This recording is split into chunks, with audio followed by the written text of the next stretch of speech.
Hey guys, welcome to day 7, I think it is, of the 12 Days of Christmas Ornaments with Mama Ames. Today, guess what we're going to be making? Photo ornaments. Look at these. I made these last year as gifts. These were for my very best friends, Bobby Joe, Jen, and Denise. Aren't they gorgeous? I think so.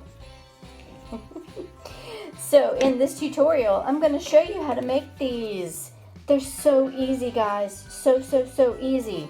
For the tutorial, you are going to need some wood slices. I got these with the holes already drilled in the tops from Amazon. Aren't they gorgeous? With the bark still on them.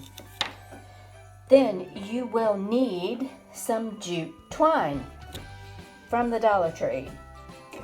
You will need some scissors. You will need some Mod Podge.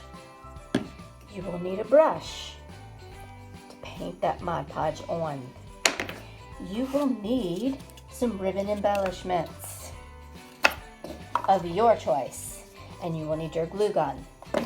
Okay? So, we're going to jump right in. Step 1.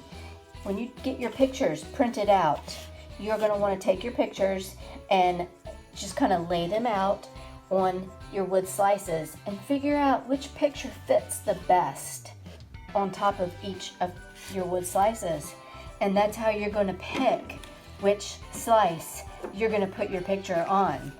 Then you're going to use your scissors and you're going to trim and you're going to trim and you're going to trim some more, guys. Trimming it and trim it and trim it until you have every piece of inconsequential part of your photo trimmed out and all the precious little details still left in of your picture. And see here, you can see I have all of the little people's faces still in, and you can still see some of the bark from the wood underneath, right? Same here. I was able to trim out a lot of the fluff of the picture. You can see here, but I was able to leave a lot of the water and a lot of the wood here. The details, our hands, a lot of the beauty that made this picture what it was and captured the happiness. Love you guys. Anyways, but still showed some of the goodness of the bark and the rusticness, the rustic feel of it. Okay, first thing you're going to do, once you get your picture trimmed down to fit on your piece of wood, you will take your Mod Podge, and I don't even dip any of it out. I just dip right from the container. You're going to take your paintbrush and you're going to put a layer of Mod Podge on. Okay, you're going to brush it on so that it's tacky.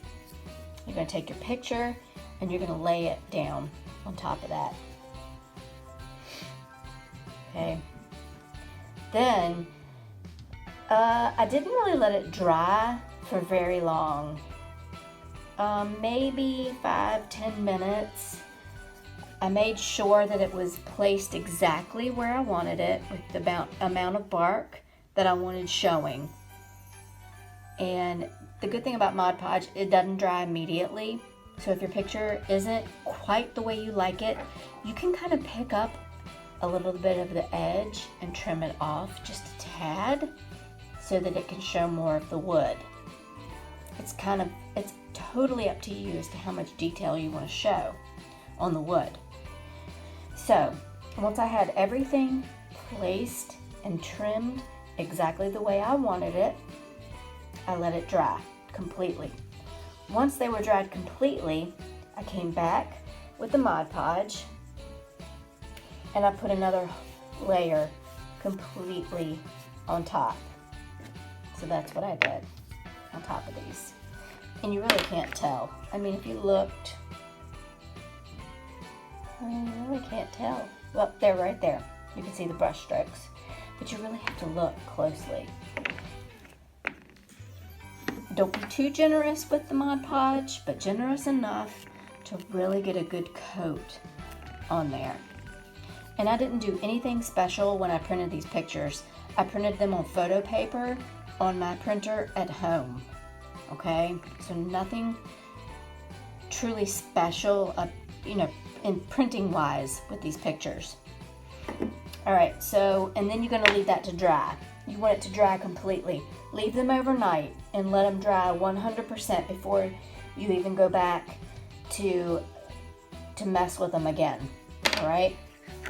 And all I wanted to do, I wanted to leave them with not much fanfare because I come from a scrapbooking background, and really the picture should tell the story. You don't want a lot of,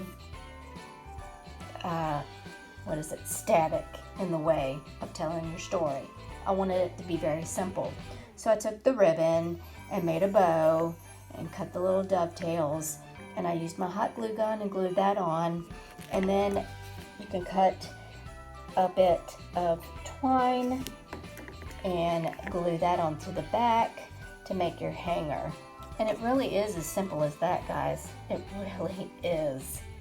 If you want to add more embellishments to it, some pine cones, some tiny flowers, some small berries, whatever you want to do, you personalize it the way you want to do it. But these are my final results. It's that simple. They make a great gift, a great teacher's gift, a great grandparent's gift, a great best friend's gift. So go out there, make these, let me know in the comments what you do with this, and I will talk to you soon. Keep being kind to each other because, in the words of Ethan, why would you not be? Good night, guys. Chat with you soon.